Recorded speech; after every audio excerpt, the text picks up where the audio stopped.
Hiber-Nation 71.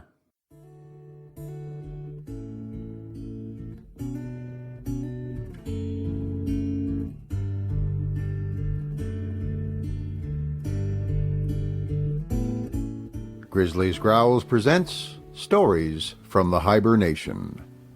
Read by David Grizzly Smith.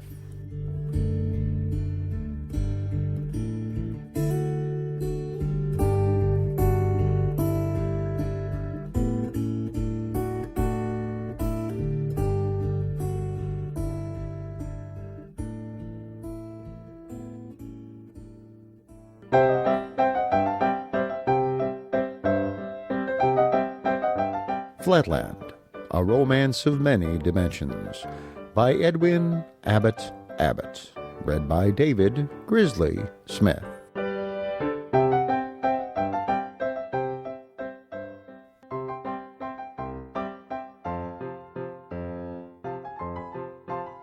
Part 2, Other Worlds.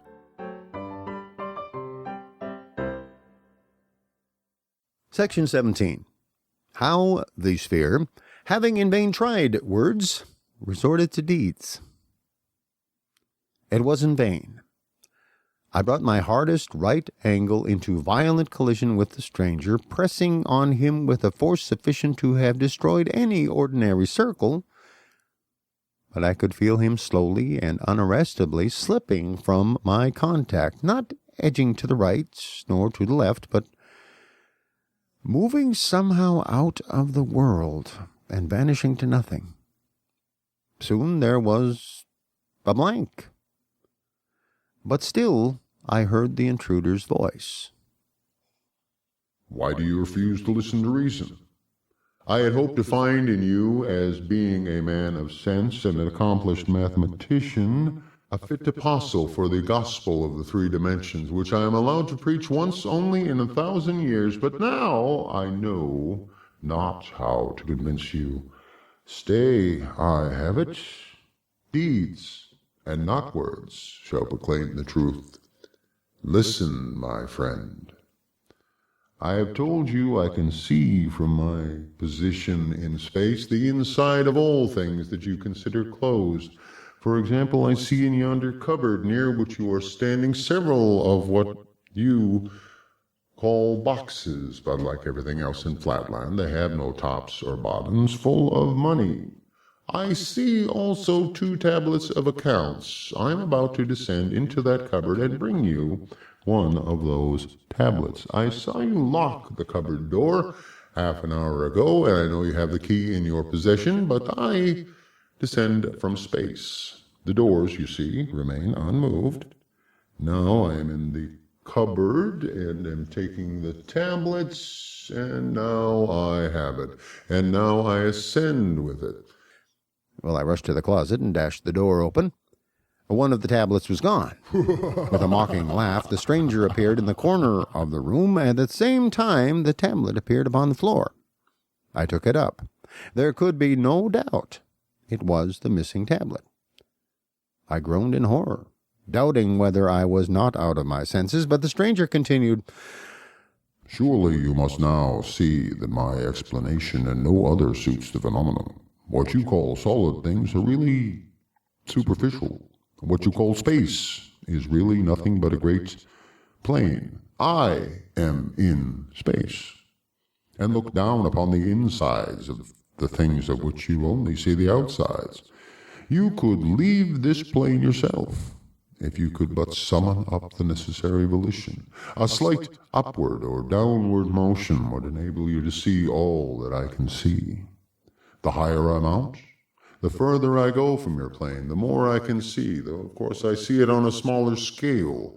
For example, I am ascending. Now I can see your neighbor, the hexagon, and his family in their several apartments. Now I see the inside of the theater, 10 doors off, from which the audience is only now just departing. On the other side, a circle is in his study, sitting at his books. And now I come back to you, and as a crowning proof, what do you say to my giving you a touch, just the least touch, in your stomach? It will not seriously injure you, and the slight pain you may suffer cannot be compared with the mental benefits you will receive. But before I could utter a word of remonstrance, I felt a shooting pain in my inside. A demoniacal laugh seemed to issue from within me. A moment afterwards, the sharp agony had ceased, leaving nothing but a dull ache behind, and the stranger began to reappear, saying as he gradually increased in size, "There, I have not hurt you much, now have I? If you are not convinced now, I don't know what will convince you. What say you?" My resolution was shaken. It seemed intolerable that I should endure existence subject to the arbitrary visitations of a magician who could thus play tricks with one's very stomach. If I could only in any way manage to pin him against the wall till help came. Once more I dashed my hardest angle against him, at the same time alarming the whole household by my cries for aid. I believe at the moment of my onset the stranger had sunk below our plane, and really found difficulty in rising. In any case he remained motionless, while I, hearing, as I thought, the sound of some help approaching, pressed against him with redoubled vigor, and continued to shout for assistance. A convulsive shudder ran through the sphere. "This must not be," I thought I heard him say. "Either he must listen to reason, or I must have recourse to the last resource of civilization." Then, addressing me in a louder tone, he hurriedly exclaimed, "Listen. No stranger must witness what you have witnessed. Send your wife back at once, before she enters the apartment. The gospel of 3 dimensions must not be thus frustrated. Not thus the fruits of 1,000 years of waiting be thrown away. I hear her coming. Back, back! Away from me, or you must go with me, whether you know not, into the land of 3 dimensions." "Fool! Madman! Irregular!" I exclaimed. "Never will I release thee. Thou shalt pay the penalty of thine impostures." Is it come to this? Then meet your fate. Out of your plane you go. Once, twice, thrice. 'Tis done.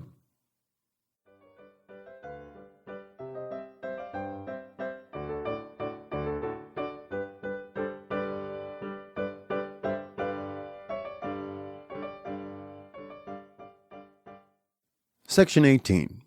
How I Came to Spaceland, and What I Saw There.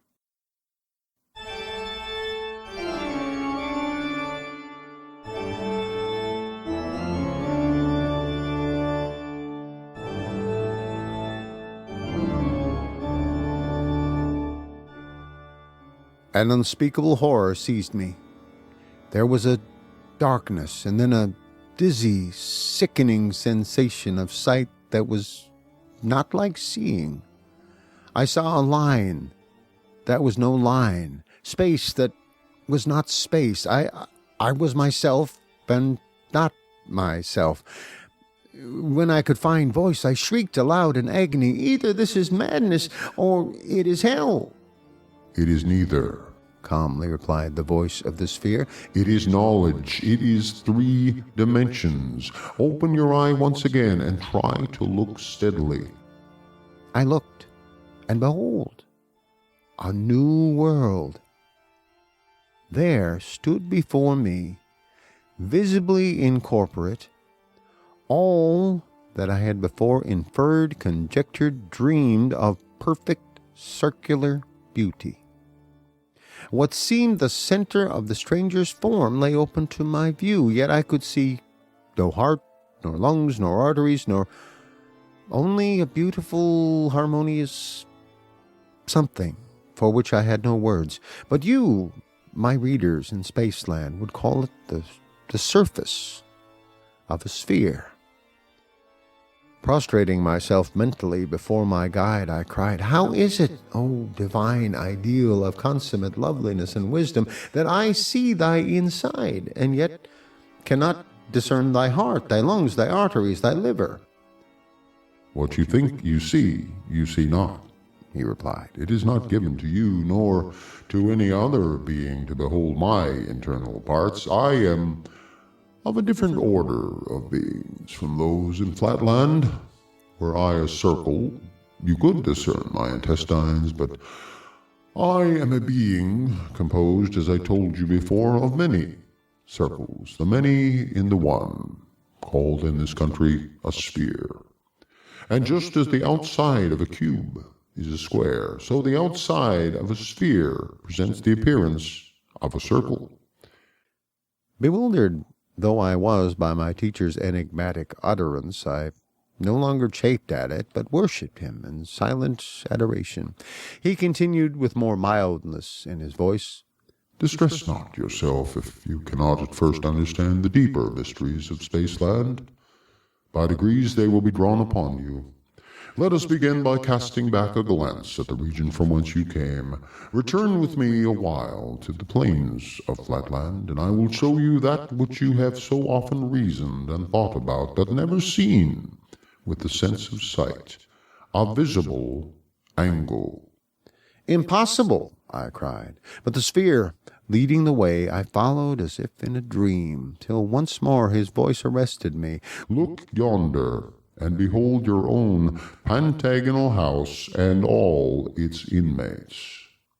I looked below, and saw, with my physical eye, all that domestic individuality which I had hitherto merely inferred with the understanding. And how poor and shadowy was the inferred conjecture in comparison with the reality I now beheld. My 4 sons calmly asleep in the northwestern rooms, my 2 orphan grandsons to the south, the servants, the butler, my daughter, all in their several apartments. Only my affectionate wife, alarmed by my continued absence, had quitted her room and was roving up and down in the hall, anxiously awaiting my return. Also the page, aroused by my cries, had left his room, and under pretext of ascertaining whether I had fallen somewhere in a faint, was prying into the cabinet in my study. All this I could now see, not merely infer, and as we came nearer and nearer, I could discern even the contents of my cabinet, and the 2 chests of gold, and the tablets of which the sphere had made mention. Touched by my wife's distress, I would have sprung downward to reassure her, but I found myself incapable of motion. Trouble not yourself about your wife, said my guide. She will not be long left in anxiety. Meantime, let us take a survey of Flatland. Once more I felt myself rising through space. It was even as the sphere had said. The further we receded from the object we beheld, the larger became the field of vision. My native city, with the interior of every house and every creature therein, lay open to my view, in miniature. We mounted higher, and lo, the secrets of the earth, the depth of mines, and the innermost caverns of the hills were bared before me. Awestruck at the sight of the mysteries of the earth, thus unveiled before my unworthy eye, I said to my companion, Behold, I am become as a god. For the wise men in our country say that to see all things, or as they express it, omnipotence, is the attribute of God alone. There was something of scorn in the voice of my teacher as he made an answer. Is it so indeed? Then the very pickpockets and cutthroats of my country are to be worshipped by your wise men as being gods, for there is not one of them that does not see as much as you see now. But trust me, your wise men are wrong. Then, is omnipotence the attribute of others besides gods? I do not know, but if a pickpocket or a cutthroat of our country can see everything in your country, surely that is no reason why the pickpocket or cutthroat should be accepted by you as a god. This omnipotence, as you call it is not a common word in Spaceland. Does it make you more just, more merciful, less selfish, more loving? Not in the least. Then how does it make you more divine? More merciful, more loving. But these are qualities of women, and we know that a circle is a higher being than a straight line insofar as knowledge and wisdom are more to be esteemed than mere affection. It was not for me to classify human faculties according to merits, yet many of the best and wisest in Spaceland think more of the affections than of the understanding, more of your despised straight lines than of your belauded circles. But enough of this. Look yonder. Do you know that building? I looked, and far off I saw an immense polygonal structure in which I recognized the General Assembly Hall of the States of Flatland, surrounded by dense lines of pentagonal buildings at right angles to each other, which I knew to be streets, and I perceived that I was approaching the great metropolis. Here we descend, said my guide. It was now morning, the first hour of the first day of the 2000th year of our era. Acting, as was their wont, in strict accordance with precedent, the highest circles of the realm were meeting in solemn conclave as they had met on the first hour of the first day of the year 1000, and also on the first hour of the first day of the year 0. The minutes of the previous meetings were now read by one whom I at once recognized as my brother, a perfectly symmetrical square, and the chief clerk of the High Council. It was found recorded on each occasion that, whereas the states have been troubled by divers ill-intentioned persons pretending to have received revelations from another world, and professing to produce demonstrations whereby they had instigated to frenzy both themselves and others, it has been for this cause unanimously resolved by the Grand Council that on the first day of each millenary, special injunctions be sent to the prefects of the several districts of Flatland to make strict search for such misguided persons, and without formality of mathematical examination to destroy all such as were isosceles of any degree, to scourge and imprison any regular triangle, and to cause any square or pentagon to be sent to the district asylum, and to arrest anyone of higher rank, sending him straightway to the capital to be examined and judged by the council. You hear your fate, said the sphere to me, while the council was passing for the third time the formal resolution. Death or imprisonment awaits the apostle of the gospel of the three dimensions. Not so, replied I. The matter is now so clear to me, the nature of real space so palpable, that methinks I couldn't make a child understand it. Permit me but to descend at this moment and enlighten them. Not yet, said my guide. The time will come for that. Meantime I must perform my mission. Stay thou there in thy place. Saying these words, he leapt with great dexterity into the sea, if I may so call it, of Flatland, right in the midst of the ring of councillors. I come, cried he, to proclaim there is a land of three dimensions. I could see many of the younger councillors start back in manifest horror as the sphere's circular section widened before them, but on a sign from the presiding circle, who showed not the slightest alarm or surprise, 6 isosceles of a low type from 6 different quarters rushed upon the sphere. "We have him," they cried. "No, yes, we have him still. He's gone.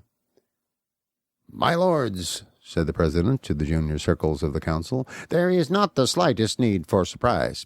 The secret archives, to which I alone have access, tell me that a similar occurrence happened in the last 2 millennial commencements. You will, of course, say nothing of these trifles outside the cabinet." Raising his voice, he now summoned the guard. "Arrest the policemen. Gag them. You know your duty." After he had consigned to their fate the wretched policemen, ill-fated and unwilling witnesses of a state secret which they were not to be permitted to reveal, he again addressed the councillors. "My lords, the business of the council being concluded, I have only to wish you a happy new year."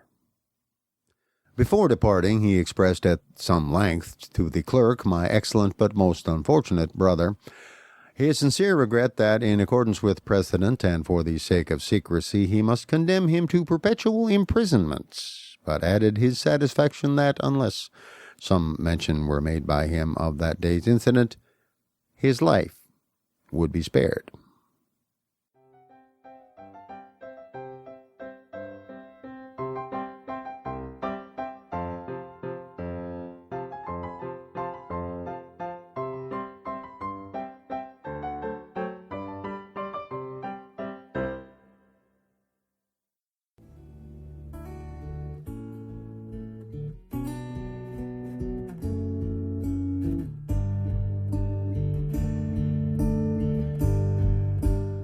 Thank you for listening to Stories from the Hiber-Nation. Comment on the website at grizzliesgrowls.com.